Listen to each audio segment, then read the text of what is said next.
नमस्कार दोस्तों, क्या आप जानते हैं कि ताजमहल पर लाइट्स क्यों नहीं है?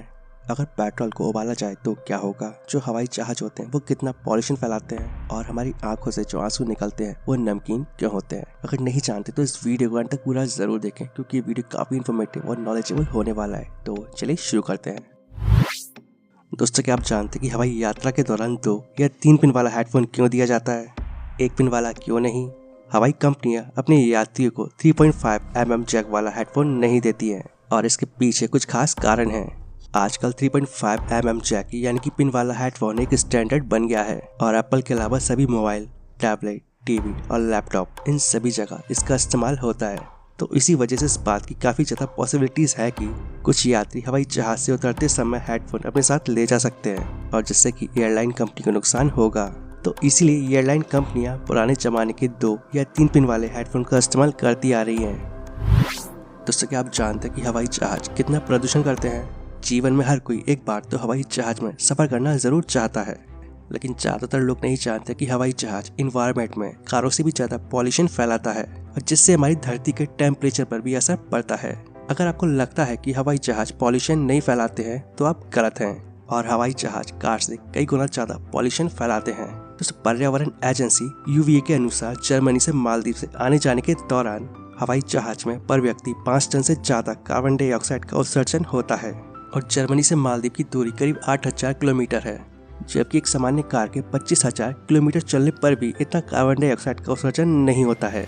वैसे तो हवाई जहाज जमीन से 5 से 35,000 फीट की ऊंचाई पर उड़ते हैं, लेकिन इनकी वजह से धरती के टेम्परेचर पर भी गहरा असर पड़ता है। इतनी ऊंचाई पर उड़ने की वजह हवा का पतला होना है। हालांकि इससे ईंधन यानी कि फ्यूल कम खर्च होता है, लेकिन हवाई जहाज से निकलने वाला धुआं बादलों में बदल जाता है और इस वजह से धरती का टेम्परेचर ज़्यादा ठंडा या गर्म हो जाता है। दोस्तों, हवाई जहाज की वजह से सिर्फ एयर पॉल्यूशन ही नहीं फैलता है, बल्कि इसकी वजह से स्थानीय लोगों का जीवन भी प्रभावित होता है और एक रिसर्च के अनुसार हवाई जहाज के शोर से लोगों में हार्ट अटैक जैसी बीमारियों का खतरा भी बढ़ जाता है और बच्चों में ध्यान केंद्रित नहीं होने की समस्या बढ़ जाती है और साथ ही से नाइट्रोजन ऑक्साइड जैसी हानिकारक गैसें भी निकलती हैं।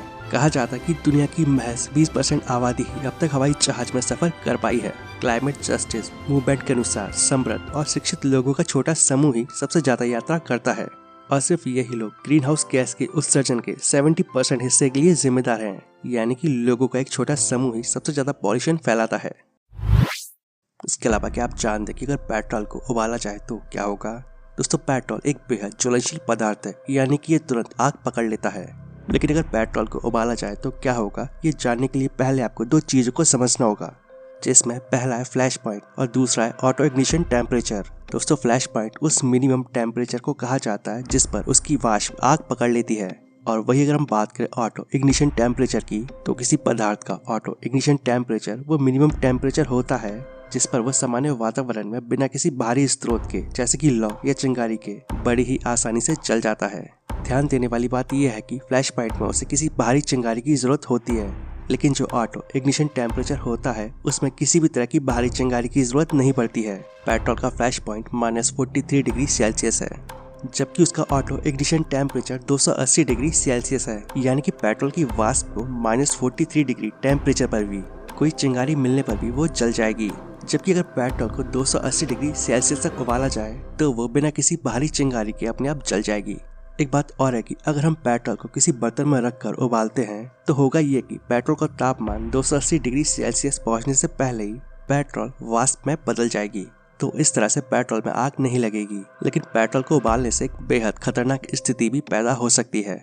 जैसा कि मैंने आपको पहले बताया कि पेट्रोल एक बेहद ज्वलनशील पदार्थ है, तो इसकी ज्वलनशील वाष्प आसपास फैल जाएगी और ऐसे में अगर गलती से वहाँ कोई छोटी मोटी चिंगारी भी मौजूद होती है तो 1 सेकंड में वहाँ पर बहुत तेजी से आग लग जाएगी। दोस्तों, पेट्रोल को किसी साधारण गैस चूल्हे पर उबाला नहीं जा सकता है, क्योंकि ऐसा करने से पेट्रोल की वाष्प साधारण चूल्हे से निकलने वाली आग के संपर्क में आसानी से आ जाएगी और वो जल उठेगी। हाँ, लेकिन ऐसा इंडक्शन चूल्हे पर जरूर किया जा सकता है। इसके अलावा क्या आप जानते हैं कि भारत में मोबाइल नंबर 6, 7, 8 या 9 से ही शुरू क्यों होते हैं? तो आपको बता दो कि इंडिया में ट्राई के कुछ नियम हैं जिनके अनुसार 0 STD नंबर के लिए, एक स्पेशल गवर्नमेंट नंबर जैसे कि पुलिस और एम्बुलेंस के लिए, इसके बाद 2, 3, 4 और 5 ये नंबर लैंडलाइन के लिए होते हैं और इसके बाद के डिजिट जैसे कि 6, 7, 8 और 9 ये मोबाइल नंबर के लिए होते हैं। क्या आप जानते हैं कि आमने सामने से आती हुई ट्रेन जब पास में से गुजरती है तो वो धीमी क्यों हो जाती है? वैसे अधिकतर लोगों को यही लगता है कि जब ट्रेन आमने सामने आती है और पास में से गुजरती है तो वो धीमी हो जाती है, और शायद आपको भी ऐसा ही लगता हो, लेकिन ऐसा नहीं है। ट्रेनें बिल्कुल भी धीमी नहीं होती हैं। यानी कि आमने सामने से आती हुई ट्रेनें जब पास में से गुजरती हैं तो ट्रेन 1 किलोमीटर प्रति घंटा भी धीमी नहीं होती। जब आमने सामने आती हुई ट्रेनें पास में से गुजरती हैं तो दोनों ड्राइवर एक दूसरे को हरी झंडी दिखाते हैं। रात में हेडलाइट को 1-2 बार डिम कर सकते हैं और हरा टॉर्च दिखाते हैं, लेकिन इस दौरान स्पीड को कम करने का कोई आदेश नहीं होता है। यानी कि आमने सामने से आती हुई ट्रेनें जब पास में से गुजरती है तो उनकी स्पीड बिल्कुल भी कम नहीं होती है। क्या आप जानते हैं कि आंख से निकलने वाला आंसू नमकीन या खारा क्यों होता है? दोस्तों, इस दुनिया में जन्म लेने वाले हर मनुष्य की आंखों से आंसू निकलते हैं और कई बार ये हमारी जीभ तक आ जाते हैं और तब हमें ये पता चलता है कि आंसू का स्वाद नमकीन है। जबकि ये हमारी आंखों से निकल रहे होते हैं तो हमें लगता है कि ये नमकीन नहीं होंगे। हम सभी की आंखों में जो नमी होती है उसमें सोडियम क्लोराइड पाया जाता है, जो सोडियम का अकार्बनिक यौगिक है जिसे नमक कहते हैं। समुद्र का पानी खारा होता है, वो सोडियम क्लोराइड की वजह से ही होता है। और ऐसे ही मनुष्य के अलावा पृथ्वी पर मौजूद कई जीव जंतुओं के आंसुओं के खारा होने का कारण उसमें मौजूद सोडियम क्लोराइड है। ये आंसू जल और नमक से मिलकर बना होता है, जो हमारी आंखों के लिए बेहद फायदेमंद होता है और इससे हमारी आंखें सूखती नहीं है, और साथ ही नमक उसे साफ और कीटाणु रहित बनाए रखने में मदद करता है। दोस्तों, क्या आप जानते हैं कि ताजमहल के ऊपर लाइट्स अभी तक क्यों नहीं लगाई गई हैं? ये बात तो हम सभी जानते हैं कि ताजमहल दुनिया के 7 अजूबों में से एक है और दुनिया भर से लाखों लोग इसे देखने आते हैं, लेकिन ताजमहल पर लाइट्स अभी तक नहीं लगाई गई हैं। तो सवाल यही आता है कि आखिर ताजमहल के ऊपर लाइटिंग क्यों नहीं है, जबकि ऐसा करने से रात में उसकी खूबसूरती और भी ज्यादा बढ़ जाएगी। ये बात तो आप सभी जानते होंगे कि ताजमहल को बनाने में सफेद मार्बल का इस्तेमाल किया गया है, लेकिन ये जो सफेद रंग होता है वो लाइट को सबसे ज्यादा रिफ्लेक्ट करता है। तो अब अगर लाइट्स को ताजमहल पर लगाया जाए तो ये उस लाइट को रिफ्लेक्ट करेगा और इस वजह से ताजमहल काफी ज्यादा चमकेगा। और ये बात तो आप सभी जानते ही होंगे कि काफी सारे कीड़े ऐसे होते हैं जो लाइट की तरफ अट्रैक्ट होते हैं। लाइट्स होने की वजह से ताजमहल काफी ज्यादा चमकेगा और जिससे काफी सारे कीड़े ताजमहल की तरफ आकर्षित होंगे। तो अगर ये कीड़े ताजमहल की तरफ आकर्षित होंगे तो ये बात तो पक्की है कि वो ताजमहल के ऊपर जाकर जरूर बैठेंगे और उसके पत्थर को नुकसान पहुंचाएंगे। आपको बता दूं कि ताजमहल को उसके आसपास का पॉल्यूशन पहले से ही काफी ज्यादा नुकसान पहुंचा रहा है।